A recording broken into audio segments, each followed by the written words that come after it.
ابھی تجربہ دنیا کا نہیں ہے، دنیا کا نہیں ہے، تم خود ہی سمجھ لو گے خدا بھی ہے کوئی چیز، خدا بھی ہے کوئی چیز۔ تدبیر صدا راست، تدبیر صدا راست جو آئی نہیں اکبر، انسان کی طاقت کے سوا بھی ہے کوئی چیز، سوا بھی ہے کوئی چیز۔ آخری پیغام سنا رہا ہوں مسجد کے حوالے سے، انشاءاللہ آپ دل سے قبول کریں گے۔ بڑا پیارا نمونہ، بہت خوبصورت مطالعہ آپ کی خدمت میں بڑی امید کے ساتھ لا رہا ہوں، انشاءاللہ سنیں گے، سن کر کے جائیں گے، ہاتھ اٹھائیے انشاءاللہ۔ بالکل صحیح جا رہا ہے، بالکل آپ کا زیادہ امتحان نہیں لیں گے، آپ بھی سوچیں گے ہم کو شرمندہ کر رہا ہے۔ دھیان دیجیے گا، آپ نے مجھے خوش کر دیا، میزبانی کا حق ادا کر دیا، اللہ آپ کو دین دنیا دونوں سے مالا مال فرمائے۔ دھیان سے سنیے گا، میں آپ کو سنانے کے لیے جا رہا ہوں۔ آدمی نماز پڑھتا ہے، ایک نماز مکمل ہوتی ہے، ایک نماز مکمل ہی نہیں ہوتی۔ مسجد میں نماز نہیں پڑھا، گھر میں نماز پڑھ لیا، نماز مکمل نہیں ہوئی۔ مجبوری میں پڑھا تو اور بات ہے، کوئی مجبوری نہیں ہے، گھر میں نماز پڑھ لیا، مسجد میں نماز نہیں پڑھیا، مکمل نہیں ہوئی۔ جب ایک آدمی اذان سن کر کے گھر سے چلا، مسجد میں نماز پڑھی، تو جو نماز مکمل نہیں تھی مسجد میں پڑھنے کے بعد مکمل ہو گئی۔ مسجد سے مسلمان کا کیسا تعلق ہوتا ہے، اس راز کو سنیے گا۔ ایک لائن کا نمونہ آپ کو دینے کے لیے جا رہا ہوں، بڑی امید سے دینے کے لیے جا رہا ہوں کہ جیتے جیتے مرتے مرتے انشاءاللہ مسجد سے تعلق ہو۔ مسلمان مدینے میں آیا ہے، اپنے گھر کی فکر نہیں ہے۔ مسلمان مدینے میں آیا ہے، مکہ چھوڑ کر کے آیا ہے، اپنے گھر کی فکر نہیں ہے۔ سب سے پہلی کس کی فکر کر رہا ہے؟ اللہ کے گھر کی فکر کر رہا ہے۔ مسلمان کو مسجد سے اس طرح تعلق ہوتا ہے، اپنا گھر بنے یا نہ بنے، اللہ کا گھر پہلے بنے۔ تیسری مثال دے رہا ہوں، دھیان سے سنیے گا۔ افریقہ میں ایک قوم کا نام ہے ملایا، افریقہ میں ایک شہر کا نام ہے کیپ ٹاؤن۔ کیپ ٹاؤن میں مسجد کیسے بنی؟ یہ تو ہو گیا، مسکان پر بیان آ چکا ہے، وستار سے بھی آ چکا ہے۔ یہ اصل میں ساری رامائن ختم ہو گئی، سیتا کس کی جو، یہ معاملہ ہو گیا۔ سو کر کے بھی یہ شوٹ کر رہے، ذرا دھیان رکھیے گا، میں آپ کو سنانے کے لیے جا رہا ہوں۔ کیپ ٹاؤن میں مسجد کیسے بنی؟ وہاں انگریز کی حکومت تھی، مسلمان، ملیشیا کے مسلمان اس میں رہتے تھے، سب کو جیل میں ڈال دیا تھا۔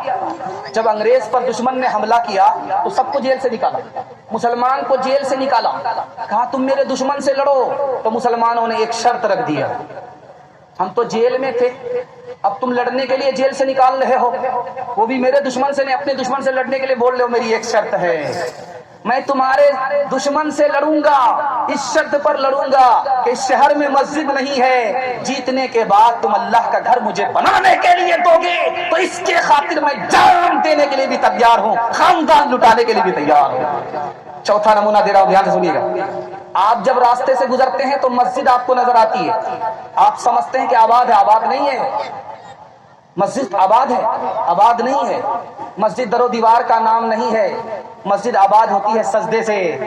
اگر مسجد نمازی سے خالی ہے تو قیامت کا دور شروع ہو چکا ہے کہ مسجد تو ہوگی لیکن آباد نہیں ہوگی، ویران ہوگی، بڑی بڑی مسجد ہوگی لیکن سجدے سے محروم ہوگی۔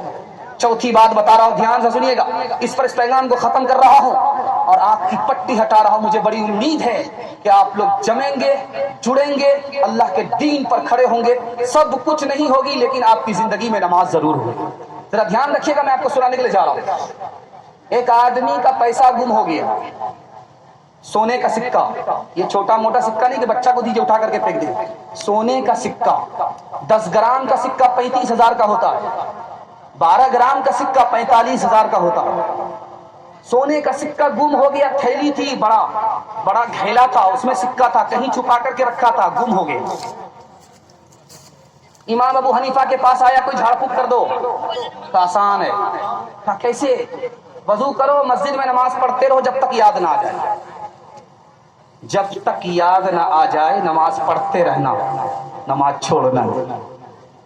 وضو کر کے جب نماز میں کھڑا ہوتا، ابھی ایک رکعت ہوئی ہے، دوسری رکعت میں ابھی کھڑا ہے، رکوع کرنے والا ہے، فوراً یاد آ گیا، سلام پھیر کر کے جو وہاں پہنچا تو دیکھا کہ ہاں ہے، اب دوڑا دوڑا آیا کہ واہ صاحب آپ کتنے بڑے جادوگر ہیں، آپ نے کتنا بڑھیا وظیفہ بتایا، میں نماز میں کھڑا ہوا فوراً یاد آ گیا، ارے اللہ کے بندے تمہیں پتا نہیں شیطان کب چاہتا ہے کہ خدا کا بندہ بندگی کے لیے کھڑا ہو جائے۔